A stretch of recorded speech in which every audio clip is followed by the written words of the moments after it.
And then I'm going to talk about the Ranger blood warmer here. Basically, this is good for our hypothermic patients. We can infuse blood, IV fluids through a regular pump, and then it goes in through here and warms it up. Just kind of basic things about it. Real simple. It just has a plug that plugs into the wall.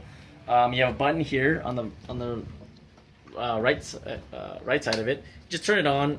There's no way to change any of the settings. It just defaults to 41 degrees Celsius, and it will warm up in a second since we just turned it on. And it has a special blood tubing that is, or tubing in general, has this kind of tubing that you can get in MSICU or SPD, but MSICU has a stock in their Omnicell, and this is also from MSICU. Other little features about it is it can maintain or warm blood at a rate of 150 milliliters a minute, and also takes about 44 milliliters of fluid in order to prime this. So it saves a little bit of time. We're going to use, this is an example, we're using blood tubing. I've already pre-primed the blood tubing.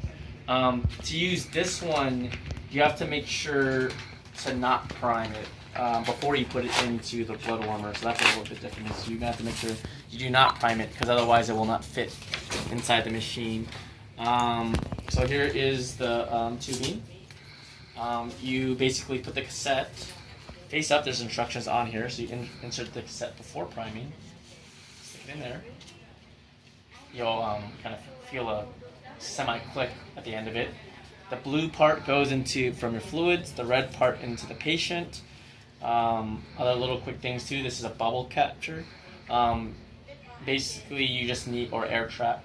You need to have it upside down when you're priming it initially, and then once it's filled up all the way, then you can let it down. So we'll prime it really quick, and then I'll give you a show. So you can put this, attach it to your blue part.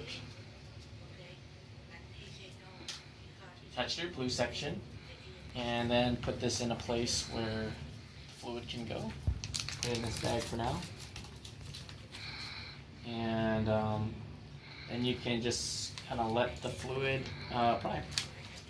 So you let it go.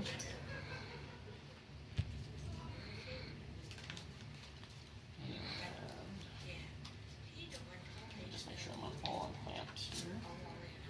Oh, up here, sorry. There you go. And it's priming. Just real quick too, there are two clamps here.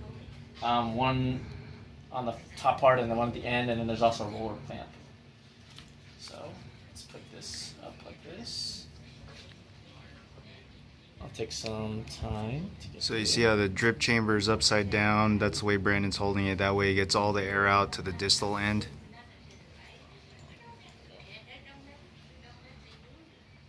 Let's give it a second. Like that.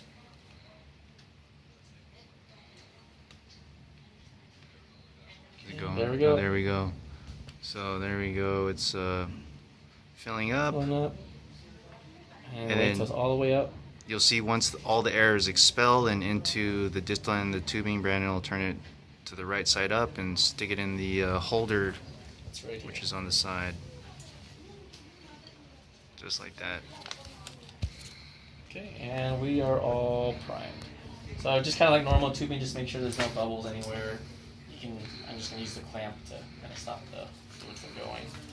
And then you can set up your tubing in your Alaris pump, or whatever pump that you use.